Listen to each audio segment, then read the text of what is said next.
Well, we're back with the Legends podcast. I'm Jeremy, I'm Dylan.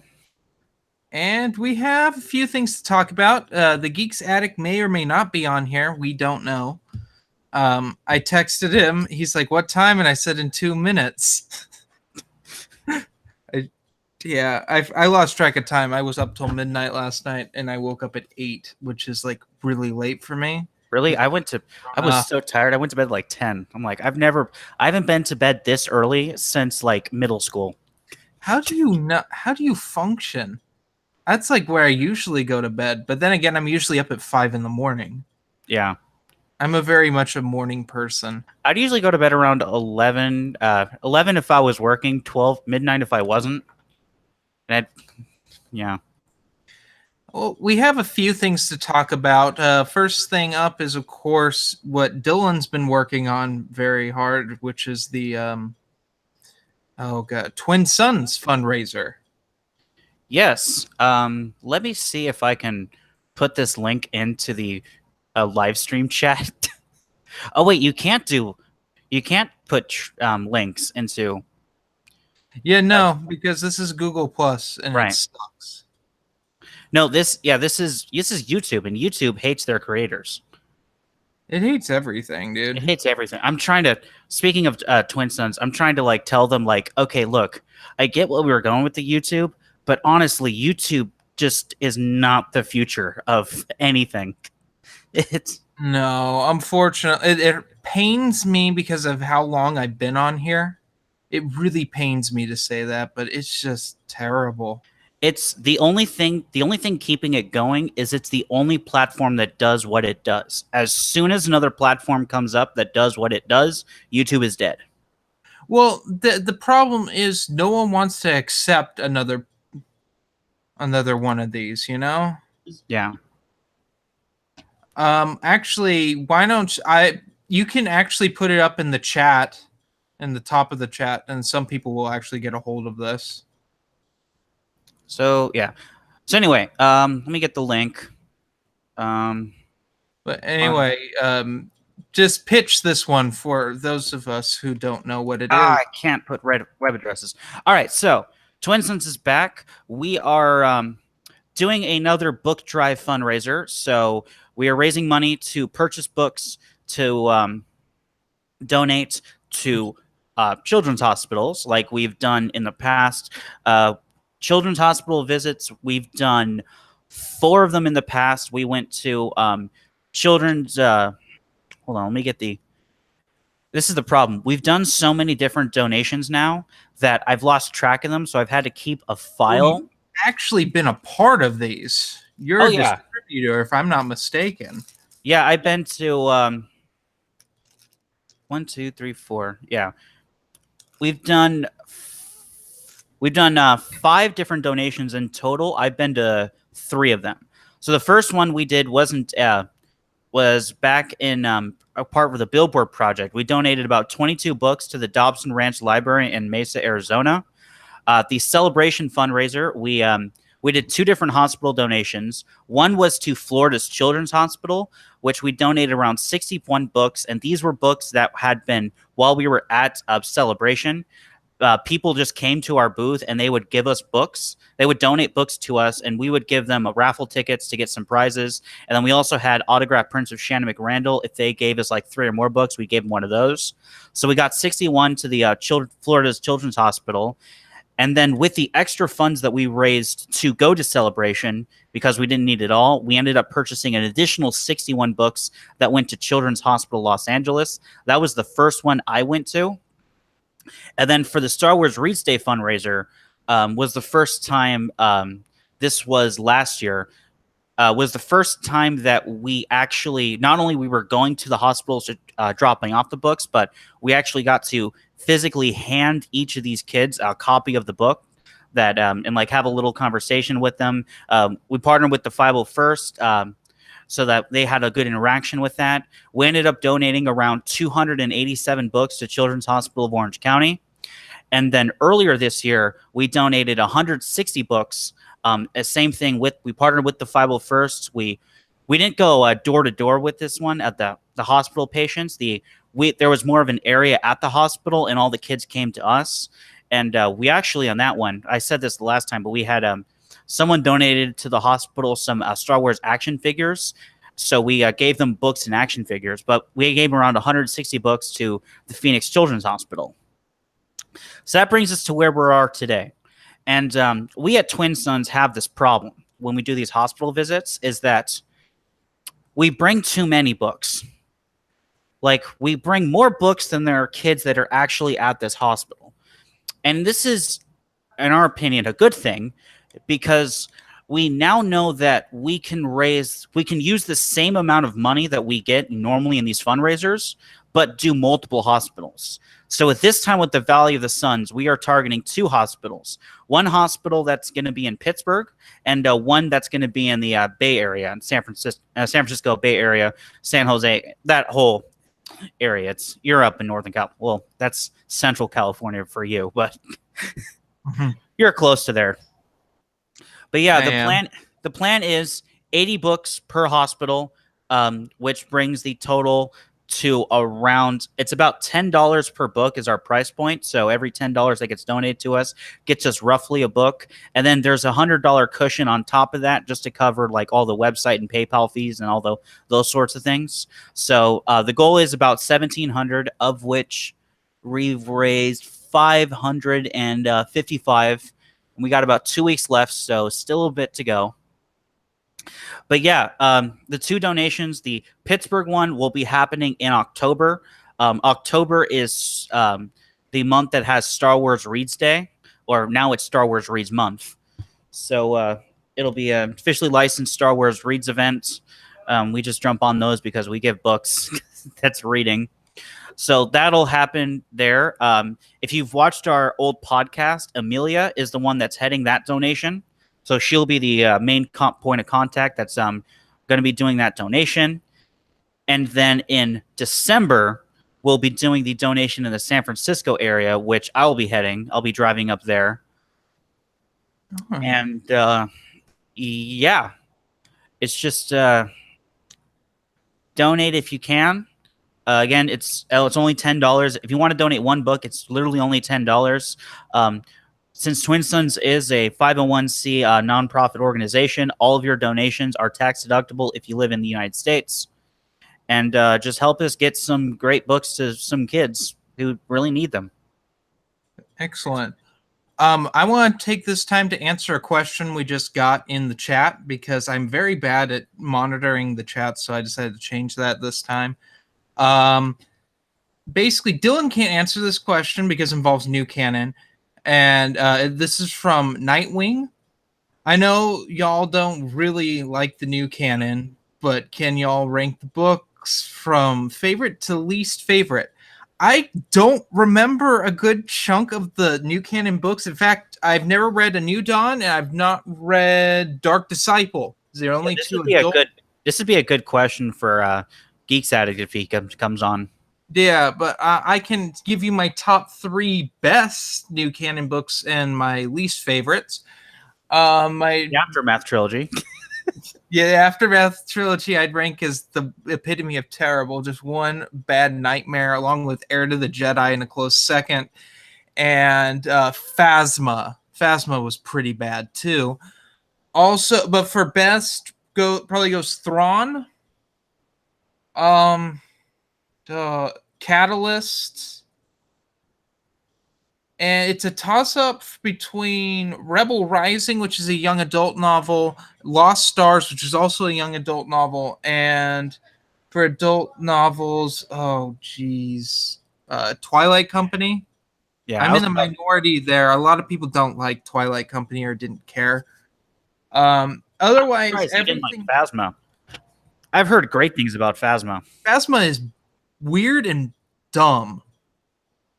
Watch my review. Because Phasma does so little in the movies, it kind of makes the books like not matter. Or no, it's not Phasma herself that's the problem. It's everything else. It's like they want to make a Mad Max novel in Star Wars, and the term nuclear fallout is used, which I don't think needs to be in the Star Wars universe. I don't think we need to have nuclear weapons. I think that's lazy writing. Well, Come they up did with have something. them, but I don't know.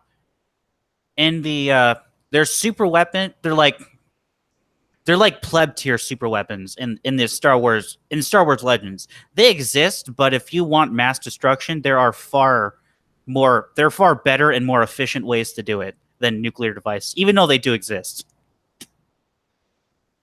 Um, everything else is kind of mediocre. Some stuff like oh geez, I'm looking at the books and I'm not remembering them. Well, Force Awakens and Last Jedi's novel adaptations are not that great. I just did the Last Jedi review not too long ago. Rogue One's is pretty decent. Um, Lords of the Sith is okay. Last Shot was actually pretty decent. I haven't done my review of that, but that'll be happening in the not too distant future.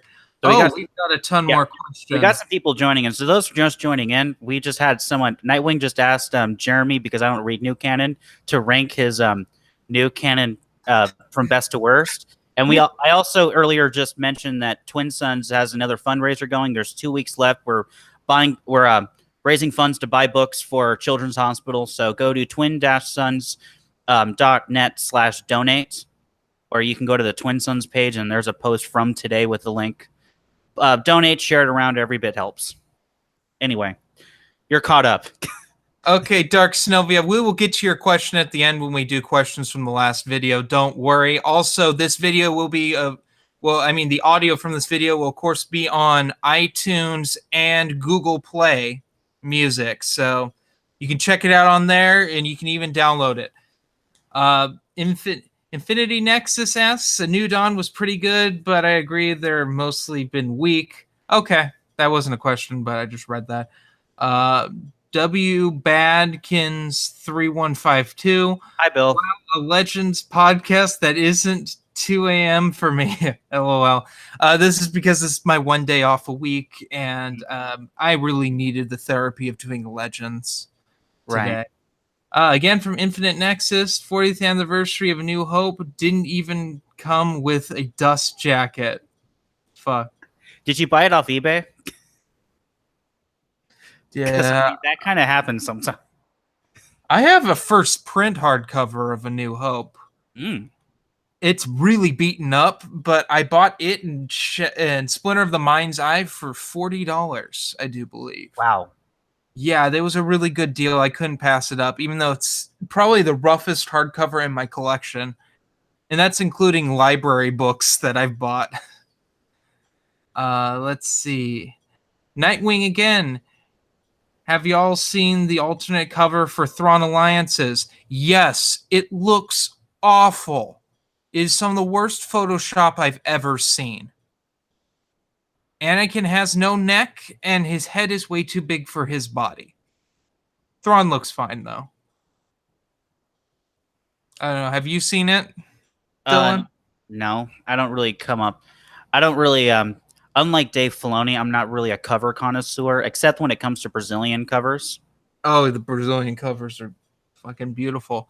It almost makes Heir to the Jedi look like a good novel at that point. Yeah, if you don't know, buy a plane ticket to Brazil, go to the nearest bookshop, and literally just like bask in the glory of what they get. Okay.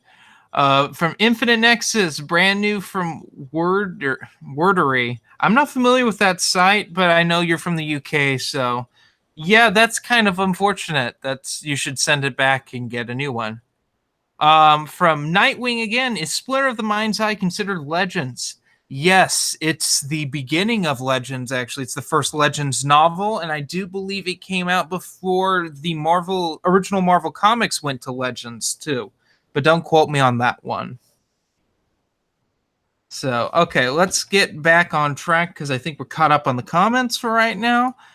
And we will get into some West End Games / Fantasy Flight news. So this was big. So Fantasy Flight Games, who currently owns the license to the tabletop RPG for Star Wars, recently announced that the Star Wars role-playing 30th anniversary edition is on sale. You can pick it up at their website for around $60, or like that's pretty much the MSRP. So it's about $60. It includes 2 source books, the role-playing game or 2 books, the role-playing game and the source book. The role-playing game is divided into 3 sections. There's a player section, a game master section, and an adventure section. Those are, I guess, kind of self-explanatory.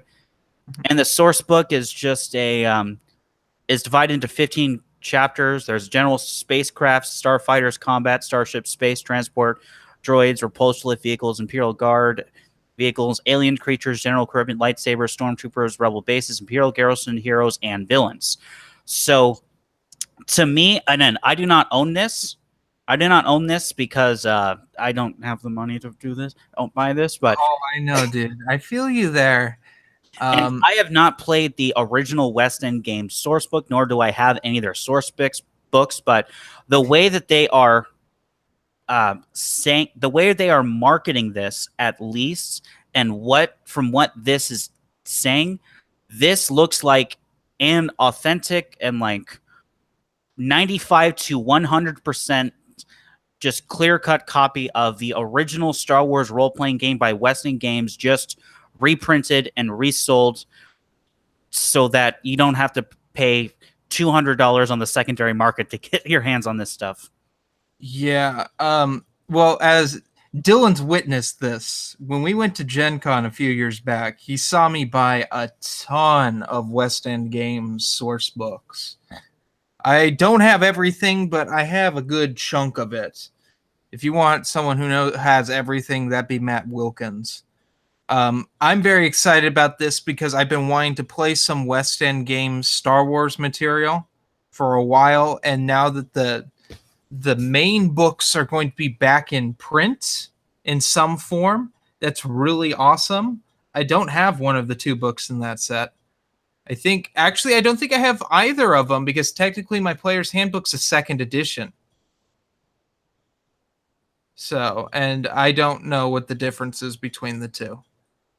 So yeah, this is quoting the Fantasy Flight website. You'll find all the original game materials just as playable as ever, and they're presented with the same graphic design and fake in Star Wars universe advertisements for the Imperial Navy, the R2 astromech droid, and more.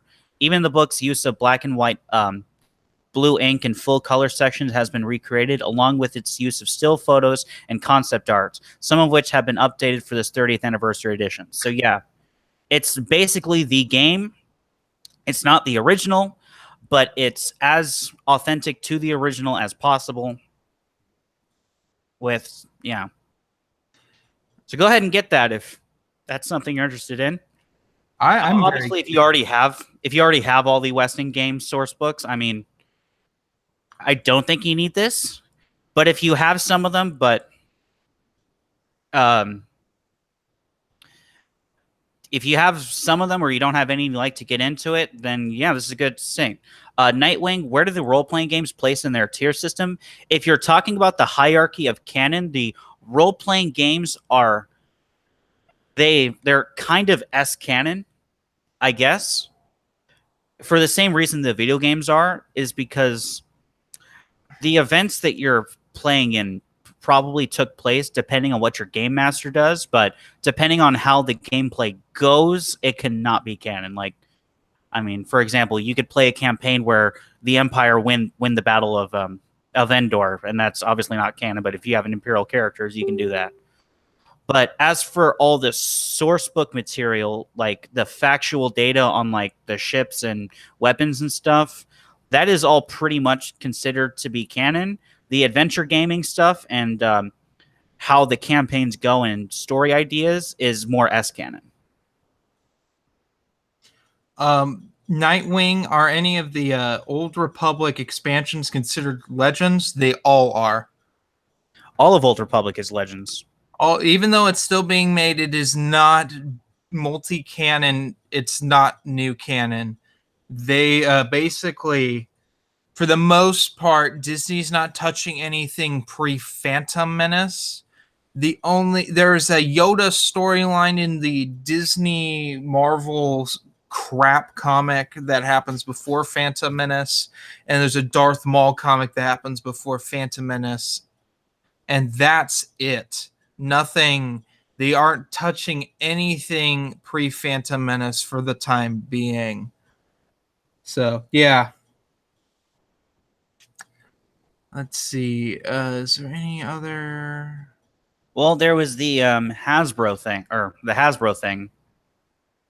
They posted a short, I think it's like 3 or 5 minutes. It's been throwing around Q&A on their Instagram, I think it was, where basically they kind of dropped a subtle hint. They basically said, and well, not I quote, but what they said is that they have freedom. They have a lot of freedom to do what they want, so they can do pretty much any characters they want, and that includes Legends. So they didn't confirm that they are doing Legends, but they confirmed that they can do Legends. They pled fifth, is what Dylan's saying. Yeah. Let's see what else. There, to go back to the previous topic with the role-playing games and their ranking in canon. A lot of the West End game stuff in particular is referenced in Fate of the Jedi. Mm-hmm. Just to the nth degree. They just started, Trident in particular was tying everything together.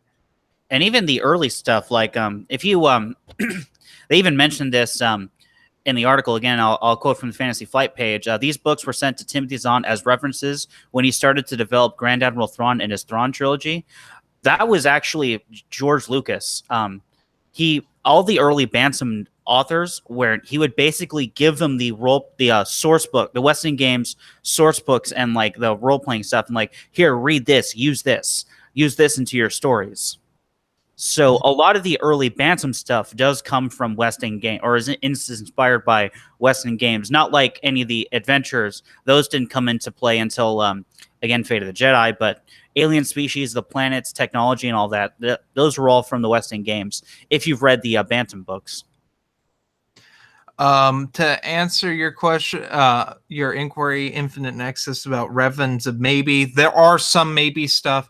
We know that Darth Bane is in both canons, mainly because he shows up in Dave Filoni's Clone Wars and the Lost Missions. Will his spirit and Yoda have a confrontation? It's not the same Bane. Revan's a maybe because, well, Revan was actually cut from the Abeloth episodes that I hate, with the brother and the sister and the father, with Anakin being the chosen one. You get to Fate of the Jedi, you'll have a whole new appreciation for that. I know, but it was just so badly executed. It is so ham-fisted and terrible. And why did Ahsoka have to be there? She served practically no point. That's a thing. Revan was in that.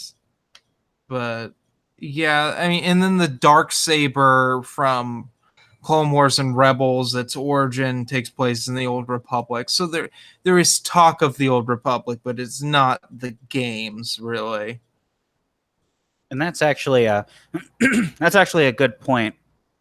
That in the chat, that like, just because they bring a character into canon, it's not the same character. Yeah, Thrawn's a good example of that. Like, I actually had a good example. Have you watched, Jeremy? Have you seen the Avatar: The Last Airbender? I've seen 2 episodes. Okay, never mind. Anyway, there's a very popular character, and if you've seen it, Prince Zuko, who, kind of a spoiler, he goes through a 3-series redemption arc essentially, and kind of becomes a secondary hero to Aang.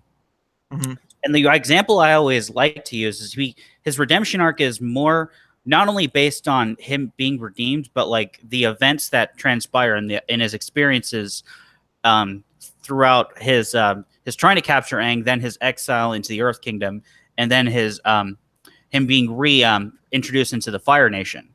And it's a thing whereas if you take all those experiences away and you just stop at book 1, If you keep everything the same up until book 1 and you make all of book 2 and 3, you change all those experiences, he doesn't have that redemption. He's not the same character at the end of it.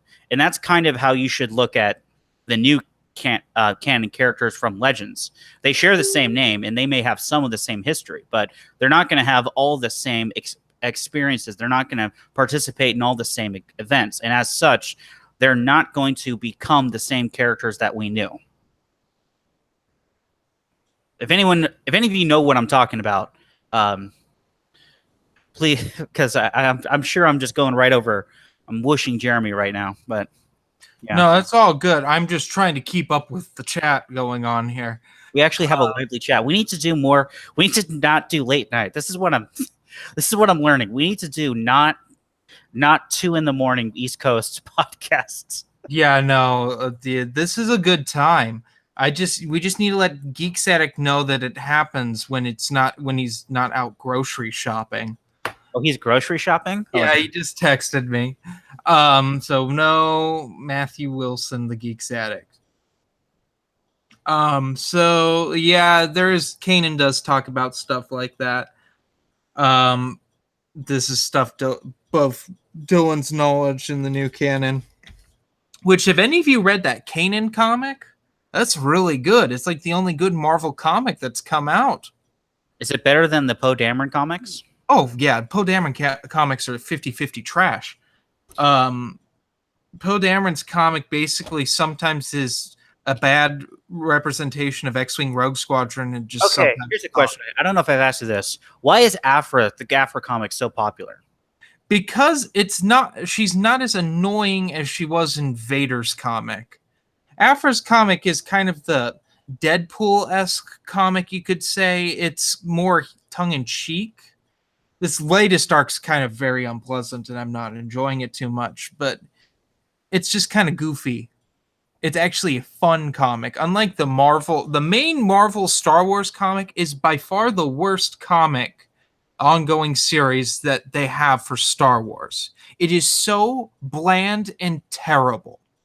And I hate when people are like, oh, it went downhill at a certain point. I'm like, it went downhill at the end of issue 1. It slightly redeems itself, and then it goes into stupid. It goes into stupid all the time. Those first couple arcs are almost unreadable. Their events are not good. The original Darth Vader series wasn't that good either. I don't know why people like that now, because it got canceled because people didn't like it, and now all of a sudden everyone's like, oh, it's the best, blah blah blah, that Darth Vader in it. The new Darth Vader series is a lot better. How is in the comics, if you're talking about the last 2 to 3 years of Dark Horse compared to, well, we're in 3 years of Marvel now, how would the two compare? That final era of Dark Horse was just so sad. Yeah, that's why I'm asking. I'm generally curious. How do the two compare? This is worse. Because you had some gems in that final era of Dark Horse, because Legacy 2 was pretty decent. I would say Legacy 2 is pretty good. I know I'm in the minority there with Legacy. I would say it was fine with the exception of the rushed ending, but again, the rushed ending was a byproduct of being canceled. Even Dawn of the Jedi, because the first two sucked, but then there was Force War, which is actually getting good. I didn't think they sucked. I thought they were pretty decent. They weren't great, but they were okay. It was just different. But then you had Brian Wood's god-awful run of Star Wars that's practically unreadable. You had things like Rebel Heist and Darth Maul's Son of Dathomir that no one asked for. Mm-hmm. The 50th Vader series. The original draft of the Star Wars, if you remember that, Dylan, that was bad. I haven't read that. That's garbage. I reviewed it. I reviewed that years ago now. Was But Was that when Purge Tyrants test came out, or was that earlier? Yeah, I would consider that the beginning of the end, when all the purge stuff started happening. I would honestly say Knights of the Old Republic War is the beginning of the end, when they did all the war Oh miniseries. my gosh, yes. Well, But Legacy then War again, was actually good. Legacy War was good. Um, But yeah, KOTOR War. If you read all 50 issues of KOTOR and you love you love the KOTOR comics, do yourself a favor and don't even read the KOTOR War. well, read it and don't think of it as a continuation of KOTOR, is how I look at it. Look at it as its own entity, because Zane's a lot older in it, and he's a very different character. There's no Griff, there's no Jerry. 2 out of 10. Yeah, they show up at the end. I know they show up at the end probably because they got angry fan letters like you have a perfect triad of characters and you take out 2 of them. Yeah. Let's see. And yes, I have been reading the Vader comic. The Vader comic is what I've always wanted out of a full Darth Vader series, which is him hunting down Jedi. I like how they've used the Inquisitors from Rebels. I actually enjoy the Inquisitors in Rebels more so now than I did initially watching Rebels. I, of course, love the Grand Inquisitor in Rebels, but I haven't liked any of the other ones until this comic. Granted, I think I'm an issue behind, but I'm behind in all the Marvel stuff because I'm suffering from what we call Star Wars fatigue, which is our main topic today. Shall we get into Star Wars fatigue, Dylan? Sure. It's a thing. It's a thing I've personally been suffering from since like March. February or March, I really started to burn out on Star Wars. And it's an oversaturation of a franchise I love. That's what it basically comes down to. Dylan, do you suffer from Star Wars fatigue? Well, I don't follow canon. So all of my Star Wars that I get has already been written and I'm just kind of going at my own pace. Mm-hmm. I also have other interests that take up some time.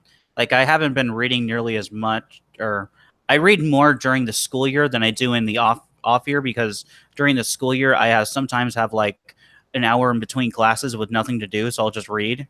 But when it's like the summer and I'm home, or the intersession and I'm home, I'll do other things. But I just stopped reading Star Wars pretty much. I haven't read anything since Most Wanted, which came out a month ago. No, 2 months ago. It came out in May. That was the last Star Wars thing I've read. I've been literally reading. The closest thing I've read to Star Wars is I've read a bunch of Aliens and Predator novels. But overall, like right now I'm reading Stephen King's The Outsider. Like that's really, really different than Star Wars. Which have you read any Stephen King, Dylan? No. Stephen King's a dirty pervert. I'm just gonna say that right now.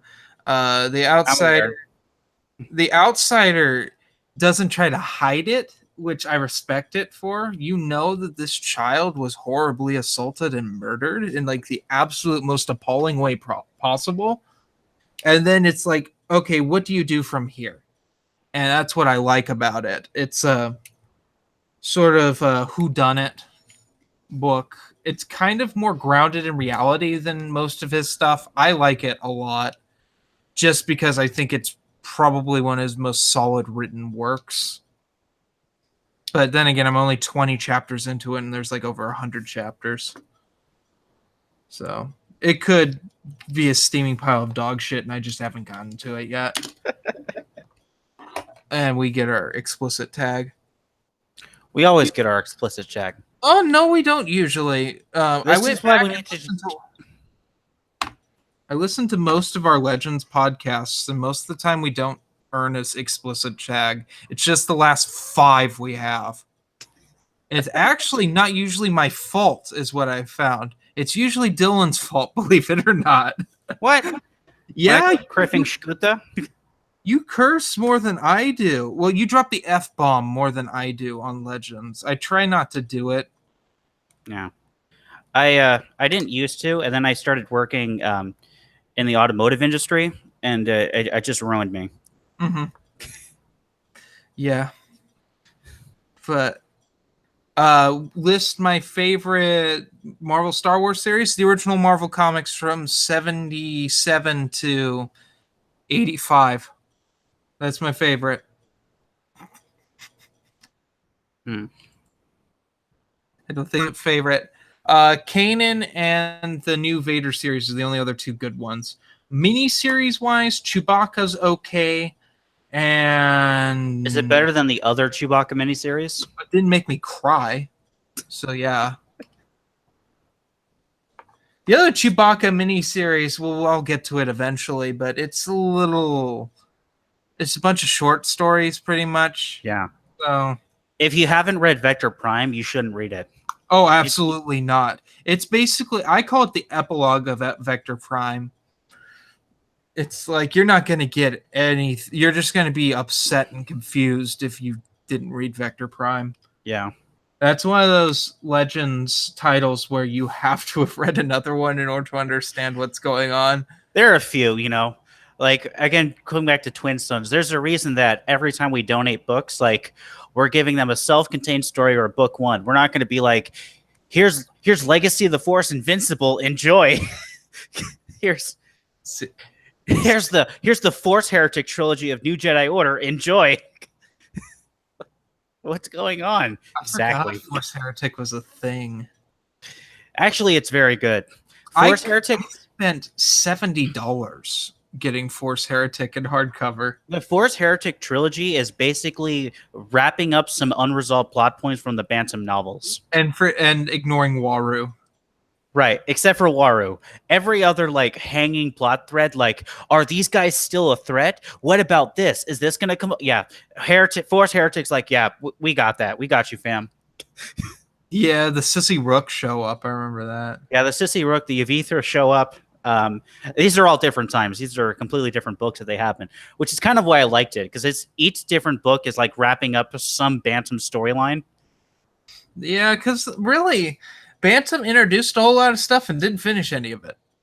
No. The exception of Thrawn's storyline. Yeah, that was about it. And that's because they got the same guy to finish it off. All right, Tim. And Tim finished off some things. He finished off the Stackpole stuff, and he finished off Stackpole and Olsen stuff, as well as some of Kenneth J. Anderson's. But the other, I guess I'll call them the one-off Bantam novel, Bantam people, they didn't get a chance to, so... Force Heretic was... Oh, no, the phone's ringing. Oh, yeah. We'll just deal with it. Mm-hmm. So let's... There were a lot of things that in later years of the EU got wrapped up pretty good. Crimson Empire. That was another series that happened near the end of Dark Horse.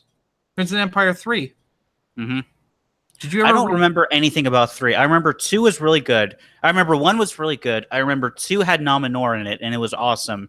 I can't remember they had established who that was. Right.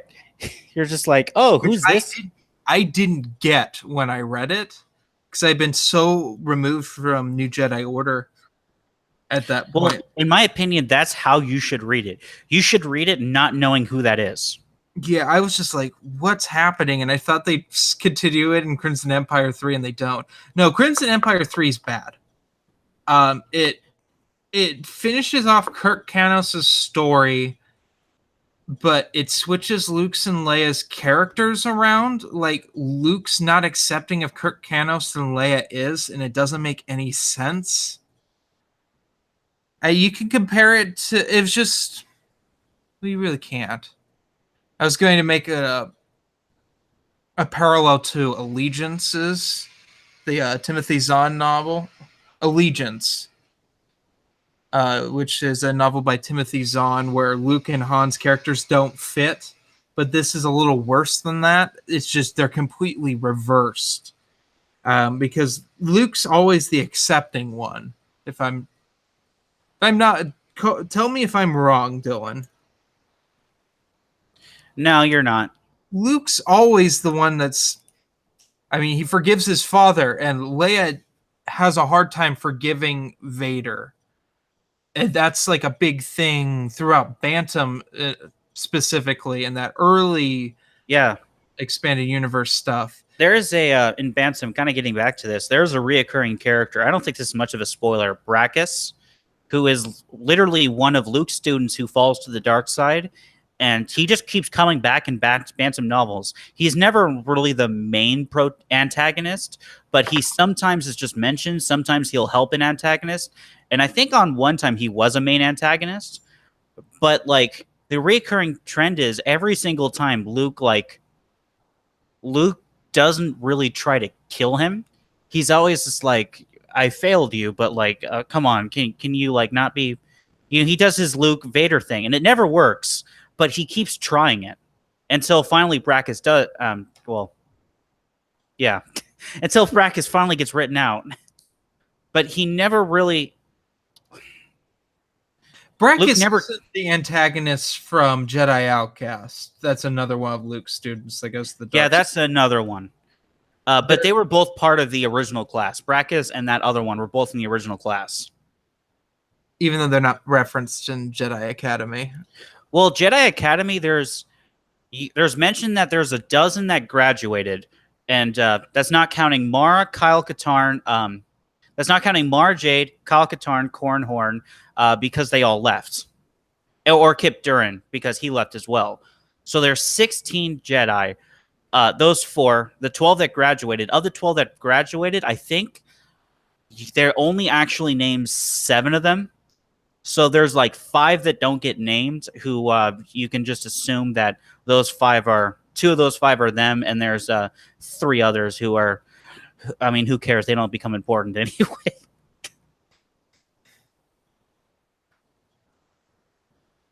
Oh my! So I saw that question as well. Rocks. It's good to see you, bud. Waru for president. There we go. It's already been posted, and it's neither of us said anything. So in 2020, we're going to be campaigning for Waru for president.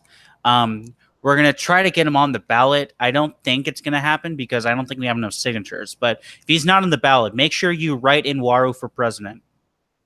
Even if you're not in the United States, you need to, whenever you do your votes for your like prime minister or whatever your head of state is called, you need to write in Waru. Okay, we need to make this happen. He's not only going to be the president of the United States, he's going to be the president of the world. We need to make this happen. Yeah. Let's see. Yeah, I agree that it was not a good movie, J-Rocks. Last Jedi was pretty terrible. Last podcast, I ranked it as one of the worst, and our other guest host threw a fit. Yes, Nightwing. Brachus was in the Young Jedi Knights novels. Oh, yeah, he was, wasn't he? Yeah. Everyone was in Young Jedi Knights, though. It's sort of like the most EU-esque of the young adult novels. Well, because they talked about it. They, what was it? Kevin, no, it wasn't. It was Michael Stackpole. He was writing iJedi. And he was writing iJedi at the same time that Kevin and Rebecca were writing Junior Jedi Knights or Young Jedi Knights.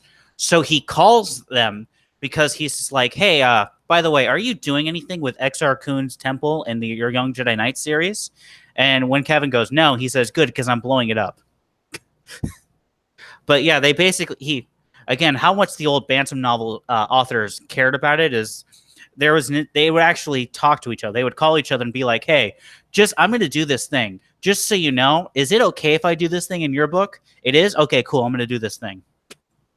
And there are a few of them. Like, he said that he knew that Booster was going to need the Air Adventure in the Hand of Thrawn duology, so he made sure to give it to him during the X-Wing novels. Things like that. And there's so many others I'm just blanking on, but Those were two of the ones that I always remembered.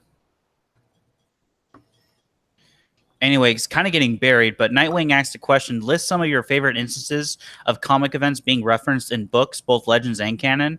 I can't speak to Legends, but when the Jedi Academy trilogy outright said, by the way, yeah, Dark Empire was canon. Yeah, that's the big one. Anything from Labyrinth of Evil. Sora Bulk, for instance, is referenced a lot. Quinlan Voss's storyline in the Republic comics is referenced. Anytime James Luceno's involved, you're guaranteed you're going to get a comic book reference. In Plagueis, we get the original Darth Maul comics reference, along with a ton of other smaller references. I do believe Jedi Council Acts of War is referenced in there too.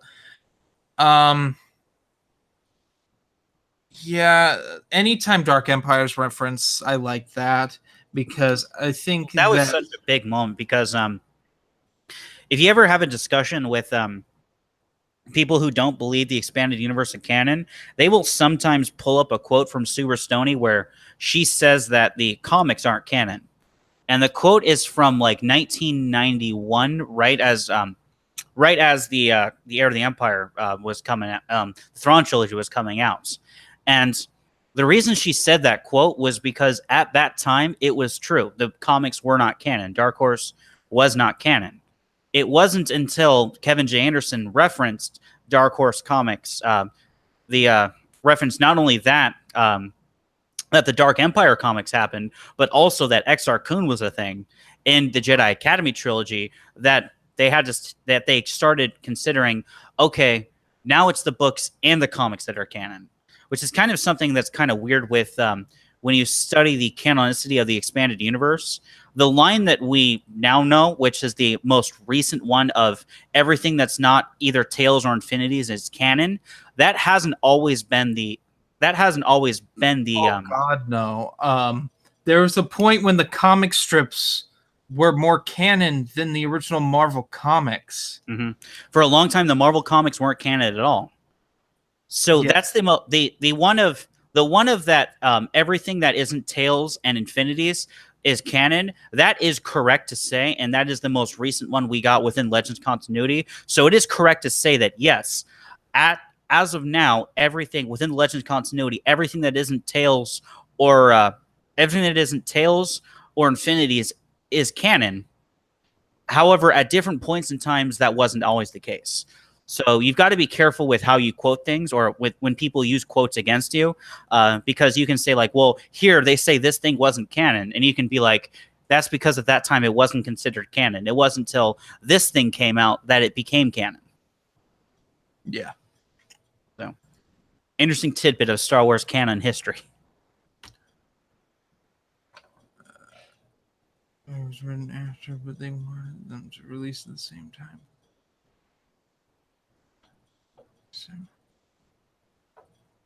Yeah, Dark Empire was coming out at the same time. It was around the same time. But again, Bantam and Lucas Books didn't consider the comics at that point canon. So they didn't really talk between the two. Dark Horse and Bantam at that point didn't really talk. So they just wrote two different stories that happened around the same time. And then they added the Dark Empire happened 2 years later. And then it wasn't until Kevin J. Anderson came along that they got the timeline right and everything was made to fit together. Mm-hmm. Well, also, Heir to the Empire has a problem with it. The Clone Wars are not set correctly. Well, that's only if you have a first edition version. Which I have multiple editions of Heir to the Empire. Yeah, if you have a later edition, they fixed that. But yeah, there's a line that basically, I think it's like the Clone Wars was 10 years ago. Yeah. But that was from the Nogary's perspective, and they were lied to. So, which is, again, just because a character says something as a fact doesn't mean it's true.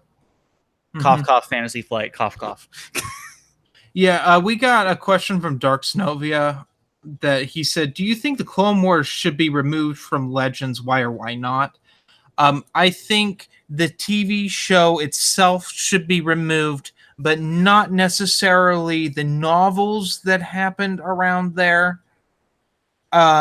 Mainly because they reference other EU. I know that one of them, Callistia, shows up, and I wouldn't want that removed because we need more Callistia, right? Yeah, it's just the problem with removing Clone Wars entirely from the expanded universe canon is that it's the first domino. Once that falls, there's other things that tie into Clone Wars, but also tie into other parts of canon. So you have to take those out as well, or you have to start looking at you have to take them on a case by case basis or looking at them. It just becomes a mess. It's you take out the one card at the bottom and the whole tower falls. It's kind of that situation, Granted, which is why, in my opinion, the Fantasy Flight retcon works so well because it retcons the Clone Wars, but it does so in a way that they can still exist and therefore the other things can still exist, but the continuity issues are fixed. You were saying? how are the Clone Wars books? They're the way I look at them, they're hit or miss. Most of them are hit. If we're talking books that take place in the Clone Wars, they're more hit than miss. Basically, my go-tos for good content is more the comics books. The Republic line is probably your pinnacle of best Clone Wars material. But Labyrinth of Evil is excellent. Yoda Dark Rendezvous is also really good. But then there's stuff like Mace Windu Shatterpoint, but I hate Matthew Stover, so that's why I don't like it. Well, Matt didn't like it either. Yeah, but Matt likes Matthew Stover, and I don't like any of his work. I think it's all over. Right, which is why I'm saying that might be a more common opinion than you think. Yeah, the Cetus Deception is considered really bad. It's actually ranked as one of the worst opening sales for Star Wars book ever that isn't new canon. Yeah, didn't it do like 74 its opening on the USA Today or something? Something like that. Wild Space and Take No Prisoners, which are direct tie-ins to the Dave Filoni series, are considered good. Stealth and Gambit are considered cash grabs, though. It's hit or miss. I hear great things about the MedStar duology. Oh God, yeah, MedStar's well loved. I have not read MedStar. I have not read anything by Michael Reeves. I don't know why. I just never have because I've never read Shadowhunter. Well, not all of Shadowhunter. So I guess I have read some Michael Reeves stuff. See ya in Infinity Nexus. Let's see here. I'm just watching the chat now because we're out of topics. Any cool? Yeah. Well, Genndy Tartakovsky's series is also really good too. If you want like a cartoon to watch. Yeah. I have issues. It has the hallway scene before the hallway scene. I have issues with it because of its problems with Labyrinth of Evil. Yeah. Yeah, you recently read Labyrinth of Evil, didn't you? Yes, I did. So finally we can have this conversation. What are the problems? Because I know it has continuity errors. I don't know what they are. Shaak Ti never faces off with Grievous. Okay. Ever. The two Jedi that do protect the Chancellor in Genndy Tartakovsky series are there. There's no of the over-the-top Genndy Tartakovsky, running through the train station and stuff. Right. There's Royal Guards are there, which the Royal Guards are Crimson Guards in Labyrinth of Evil instead of the Blue Guard, Senatorial Guards from Attack of the Clones. Grievous and the Magna Guards just straight up storm into a bunker and take out Palpatine's protectors. So the in the cartoon, the opening scene in the office was actually a bunker scene. Well, I mean, they escape to a bunker, and Grievous is hunting them, but it's not over the top like it is in Genndy Tartakovsky's series. Also, Mace Windu isn't really involved in the siege at Coruscant. He's in that bad area of town where Sidious has been having his meetings. and he's trying to find the dark side, and then Coruscant's sieged, and he doesn't ever interact with Grievous. So yeah, it's just some weird things like that. Because in Genndy Tartakovsky's series, Mace Windu and Yoda are on the front lines fighting side by side, and that's not happening. Also, Anakin and Obi-Wan have a kind of confrontation with Count Dooku, which Dooku sets a trap and escapes, and then it's told that they go immediately to the siege at Coruscant. They don't go to that planet where Anakin liberates those alien creatures. So, yeah, that's pretty much it. Which is weird because they reference season 1 of Genndy Tartakovsky's Clone Wars in there. Well, that was already out. The issue was that season 3 of Clone Wars and Labyrinth of Evil were both in production at the same time, and neither of the two productions knew about each other or talked to each other. So that was the reason given for the retcons, for the issues. As for Nightwing, how do they retcon this stuff to make it fit? If you're talking about the Fantasy Flight Clone Wars retcon, they basically said that during the reign of the Empire, Compnor was going back through the histories of the Clone Wars and putting them under review for intellectual purity, and it's alluded that they were outright altering them.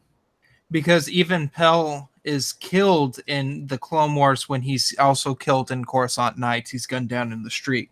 Right.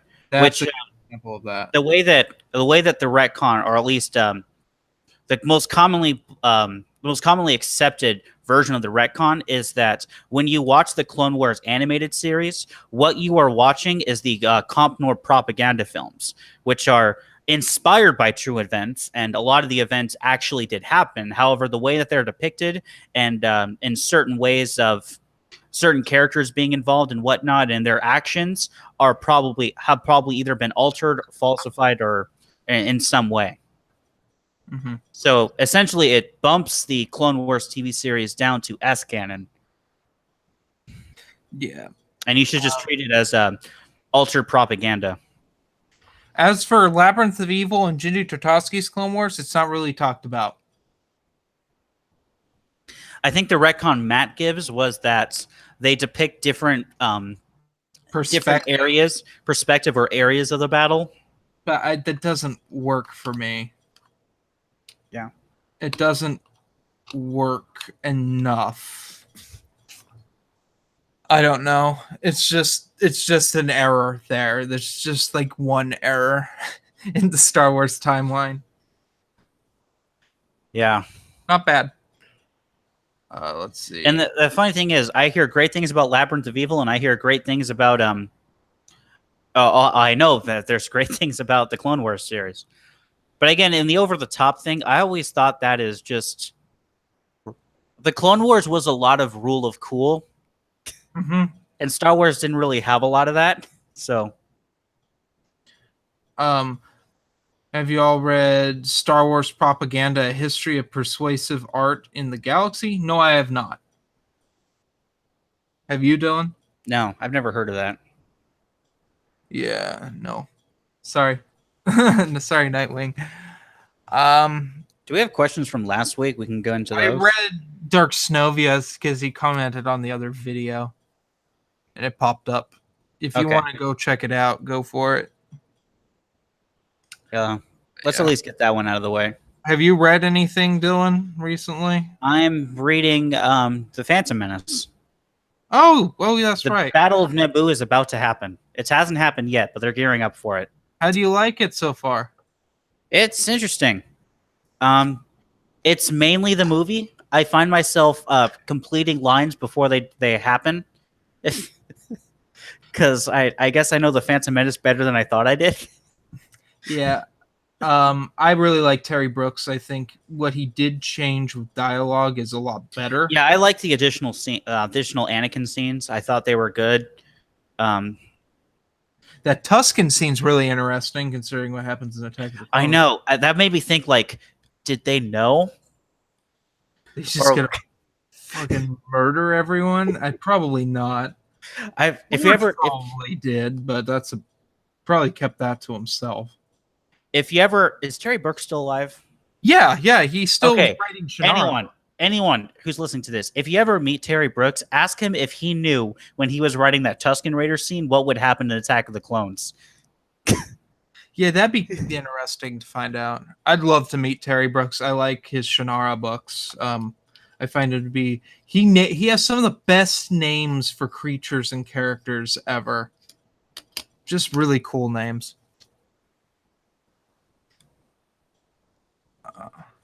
Yeah.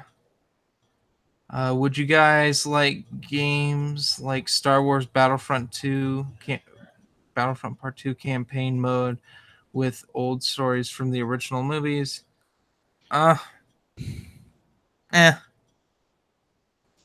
Maybe. I'm kind of burnt out. We already answered this question. Did we? Yeah. Should it be removed from Legends? Why or why not? Yeah, we already answered that.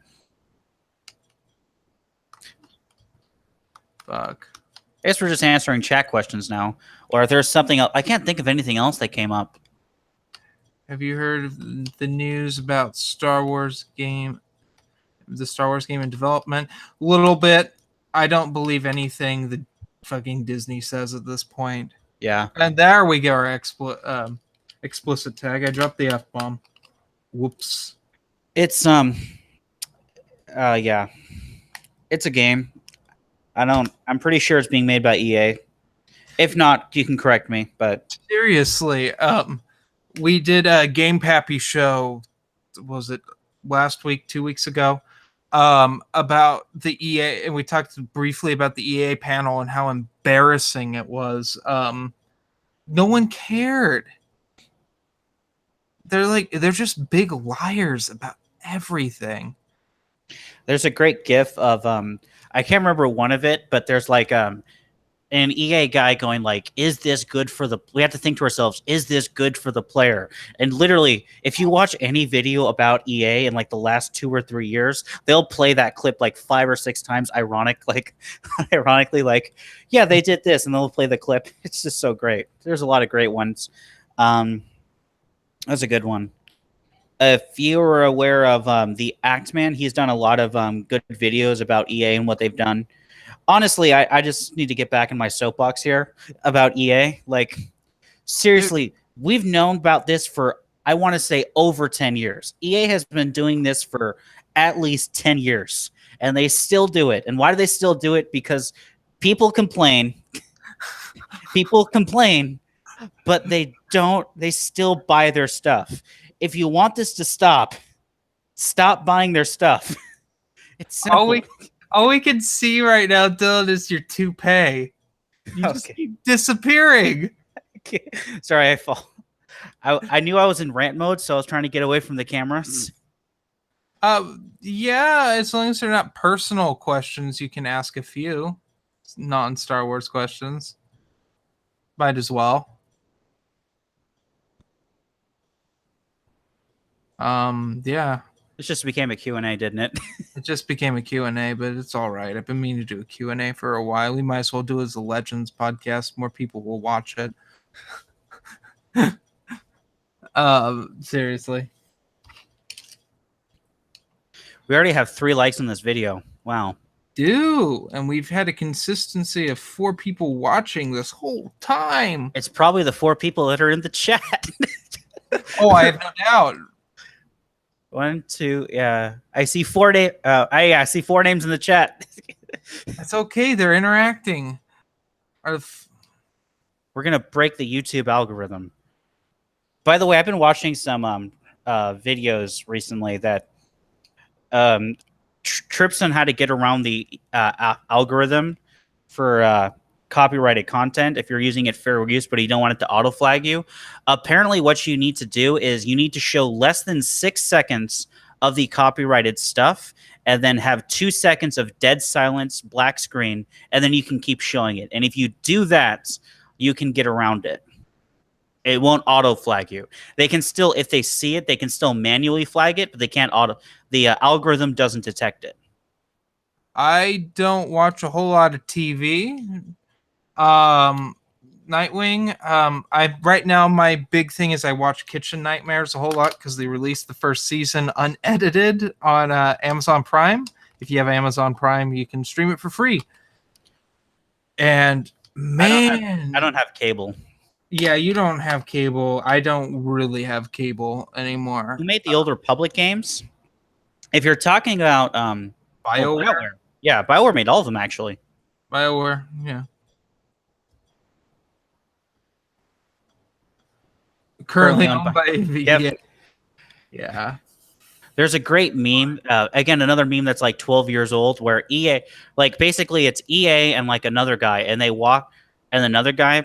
Sorry, it's like two guys. One of them is EA, and one of them is like whatever game developer they're working with currently. And they walk to a pit and it's like, where are we going, EA? And then EA shoots them, and their dead body falls into a pit of other dead bodies of other like game developer franchises that they've killed. Favorite Star Wars YouTuber? Probably Matt Wilkins or the Geeks Addict. Or Forklifter Matt's good. Dark Snovia is always fun if you want to watch a rant. Mm-hmm. I also like Star Wars Explained, though he does a lot of canon stuff now, so I kind of don't watch as many of his videos anymore. I hate watching Star Wars Explained. I hate he was good like 3 years ago, and then he started doing more canon, and then I just lost interest. Eckhart's Ladder is pretty good as well, because he does a lot of what I like. Like he does battle analysis and like hypothetical things, like even in other between like universes, like could the UNSC Infinity beat a Star Destroyer, or like what happened at the Battle of Tapara, things like that, which I always like. He does canon stuff too, but he does more Legends because he's more familiar with Legends, so that's good. Jen Sarai is great as well. All the Council Force cast who do like the Versus series, because they get really in depth. They really do their research. If there's like, they'll mention like powers, like, yeah, during this one comic, this Jedi was able to do this exact power. So you got to put that into like, it's crazy. And I don't always agree with their assessments, but the amount of research they put into it is like honestly impressive. So they're good as well. Yeah. Anyone else I watch? Let's see. Infinite Nexus. That's a good one. Mm-hmm. He's in the chat. He was in the chat. I can tell you a bunch of people I've been watching who just been shitting on new canon or the movies. Good. There's some just really bad Star Wars channels out there, though. Yeah. There's some just garbage. And it's very popular trash. Well, trash is popular. Lowest common denominator. It sells. Mm-hmm. Yeah. Fuck that. I feel like Tristan. Oh, no.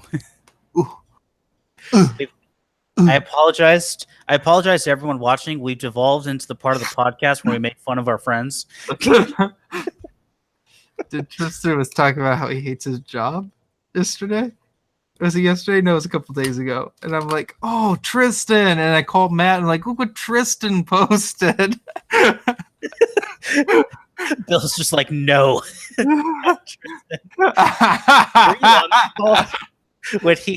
Were you on that call when he just went off on Bill for no reason? Yeah, I wasn't that drunk, Dylan.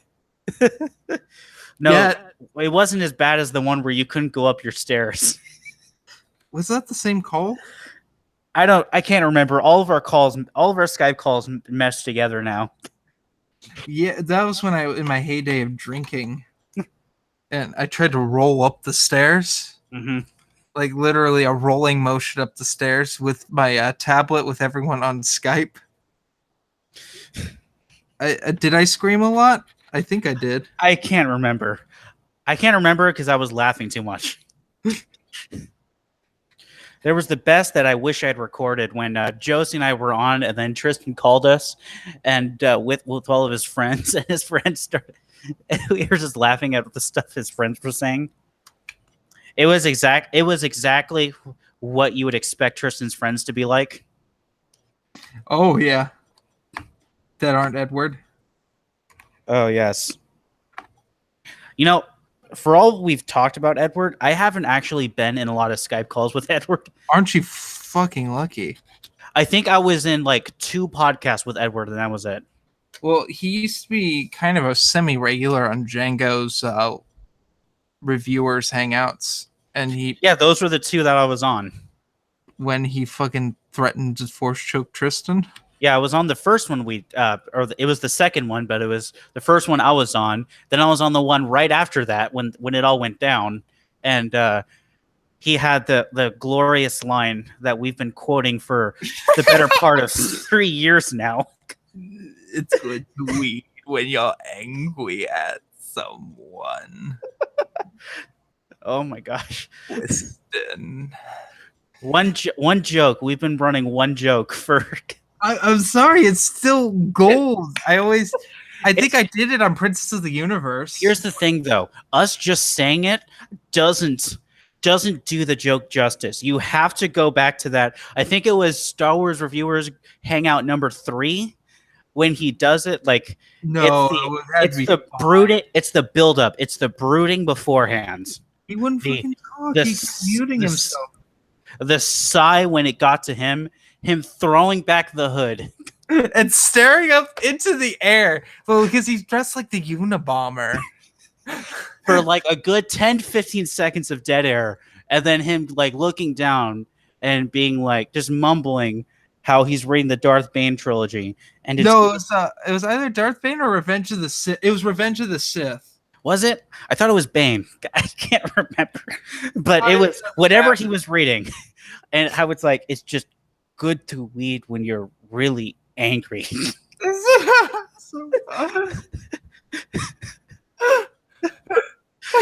It's the whole performance. If we got again, go to Django DJ Django with a DJ Django Fett's channel. It's DJ it's D Django basically. Look up the Star Wars Reviewers Google Hangouts, and again, I think it's like the 3rd or 4th one. It's just great. It's absolutely fantastic. J-Rocks, is it true there'll never be any new statues or action figures of the Princess Leia slave costume? That was what we were told, but it doesn't seem like they've done anything about that. You can still get the slave Leia like costume for really cheap. Yeah, I think that's officially licensed, not like secondary market stuff. Mm-hmm. Do you like the scissor twirl? Okay, it's pretty good. Ever go to any links I give you? Look, that was one time, and my links are funny. What did you send him like some weird porn? No, I sent him a video of a cat. I'll leave it at that. Is it one of those fucking morbid videos you like to send me? I get so pissed when you do that. Possibly. I have a dark sense of humor, okay? Shithead. I was trained that if you have to be able to laugh at everything, because if you can't laugh at everything, you get sad, and being sad is not good. So just learn to laugh at things. Don, that cat died. This is cat's Nolan's always 9/11 video. Oh my god! Fucking the one that broke you. God. The one that you got up out of your chair and went nope, and you were gone for like 10 minutes. I went up to my kitchen and I sat and drank a glass of water. And I'm just like, Jesus Christ, Jesus Nolan, you broke him. You broke him. I didn't think that was possible. Do you remember when Nolan would like go to the bathroom with the door open? I remember the one time when me and Johnny were on a call with him. He said, "Hey, I'm going to the bathroom," and he was gone for like 6 hours.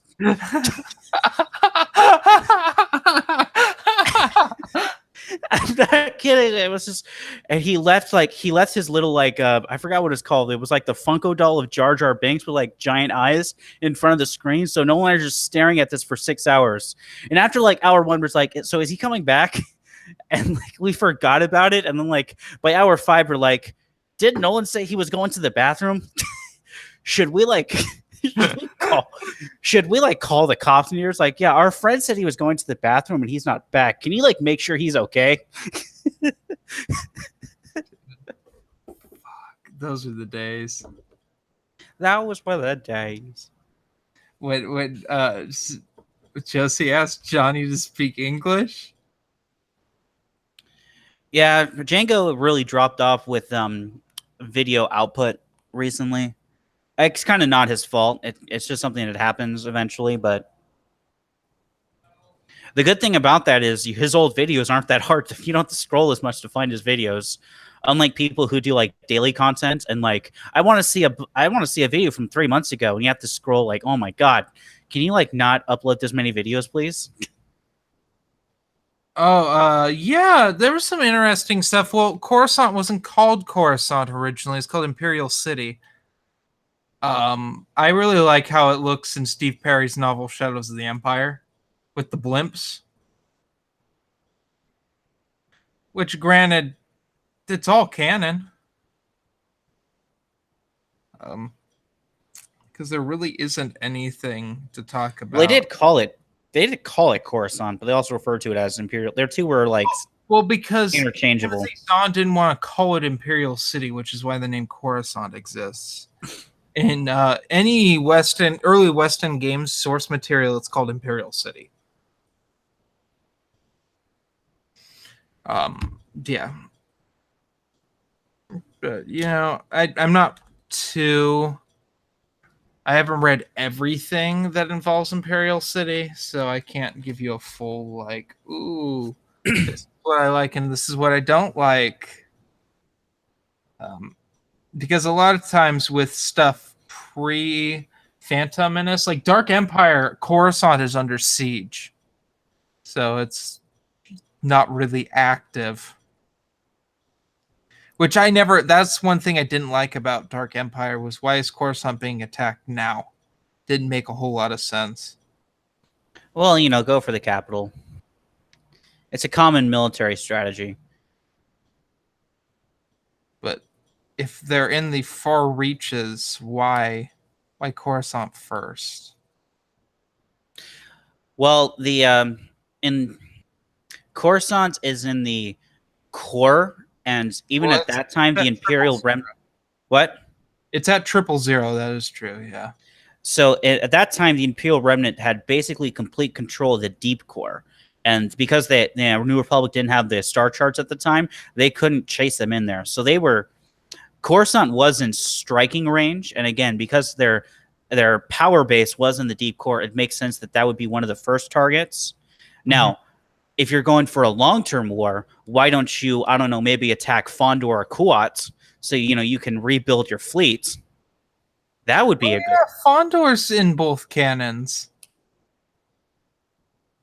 Well, I forgot. It should be. It's where they make Star Destroyer and Super Star Destroyer. Because in the Han Solo movie, they say they're made in Corellia. They make... What? Yeah, that really makes Star Destroyers. Corellia looks nothing like EU Corellia in the Solo movie. It looks like a shithole. Does it look like how Nar Shaddaa should look? Yeah, that in Flint, Michigan. Wouldn't drink the water. Sorry to anyone who lives in Flint still. By the way, if you're living in Flint, if you are listening to this podcast and you live in Flint, do yourself a favor. When you go to the voting booth and you see an I next to any politician's name, vote for the other guy, please. Why'd they change the design of the Noghri so much? I don't know. I don't even remember what it looked like originally. It's been too long. Yeah, I don't know either. There's just certain things. Some artists do certain things. Like Griff looks different depending on what artist was drawing Knights of the Old Republic. Just artist choice. The lightsabers in Tales of the Jedi changed colors depending on which panel you're on. Yeah.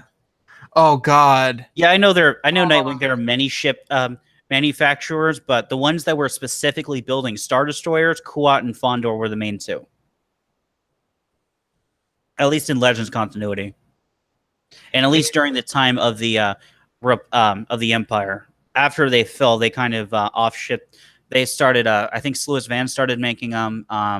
Bastion started making them because they didn't have the. Even Yaga Minor, I think, has some shipyards on it. Yeah. I'm tired, man. Feel like we've been doing this for 90 minutes. Less than that. We started late. Not by much. It didn't matter because we got people. We did. It's a miracle. Holy shit. Anything else you want to talk about? I don't know. I don't know if there's a lot that's been in the news Star Wars related recently. Well, I mean, no one gets along, but that's been a problem forever. It's just now that news finally is like, ooh, Star Wars fans don't like each other. I'm like, well, no shit. Yeah, right. Have you not been paying attention to the internet ever? It's like people don't understand the fact that people are different from each other. And it's like the bigger a fandom it gets, the more they're not going to agree on things. The only fandoms that actually agree on everything are fandoms that are one person. And there's, I don't know, people talk about like the toxicity of the Star Wars community and all that. It's like, it's not that bad if you stay in your lane. It's just bad if you get into the arguing and infighting. And there's only infighting because there's so many of us that we all want different things. And actually, I do want to talk about something here. Why is it bad to criticize things now?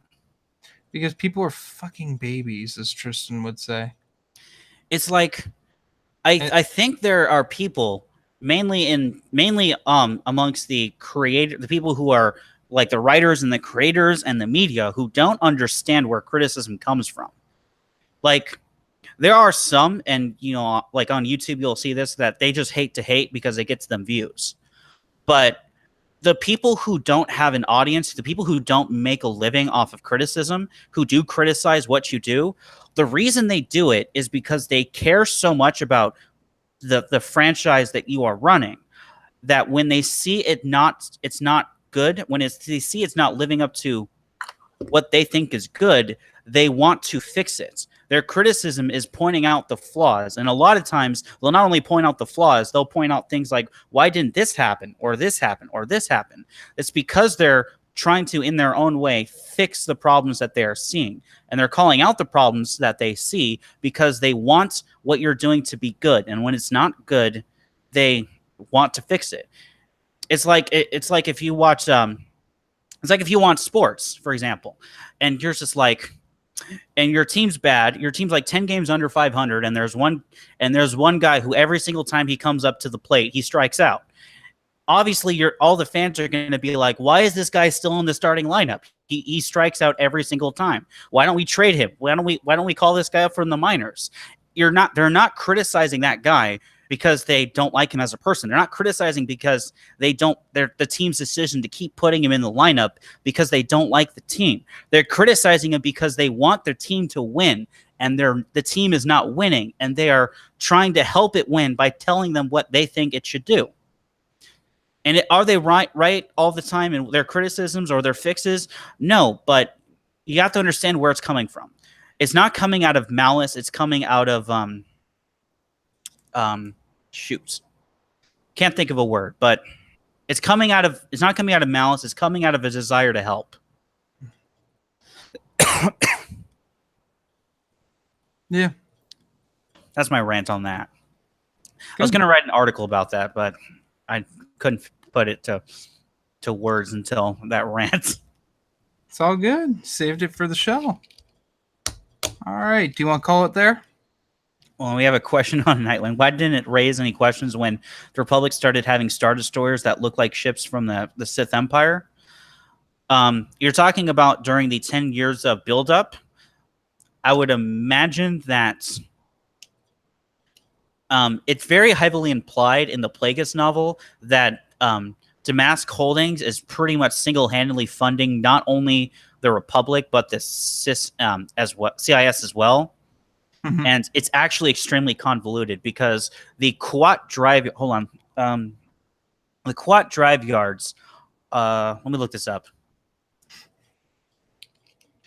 But it's like crazy. So, for example, the DC series of blasters are made by Blast Tech Industry, which is a subsidiary of the Techno Union. And yeah, Kuat Drive Yards as well is a subsidiary of the Techno Union. Kuat Drive Yards also has their own subsidiary, Rothanan Engineering, that makes all their tanks, their airships, and their assault crafts, and all those kind of things. So literally, you have the war that the Techno Union, who are against the Republic, is not only against the Republic, but they are actively building the ships, the weapons, the tanks, and the tanks of the people they're fighting. And the Internet IBC is not only against the Republic, but they are funding the production of an army and the production of the ships, tanks, weapons, and the weapons of the enemy. So it's extremely convoluted in that way. And I imagine that in order to get those deals to happen, a lot of it was hush hush under the radar. People were bribed or paid to keep their mouth shut so that this didn't reach not only the ears of the Republic, but the ears of the separatists that their own companies that they are representing are in fact building this army for their enemies. So that's my theory on that. Anyway, I'm just rambling. Jeremy's falling asleep. No, I'm doing something else, but not related to podcast. But yeah. Anything else? No, I guess we can end it. All right. Well, thank you all for tuning in. We'll see you next time on Star Wars Legends. Bye.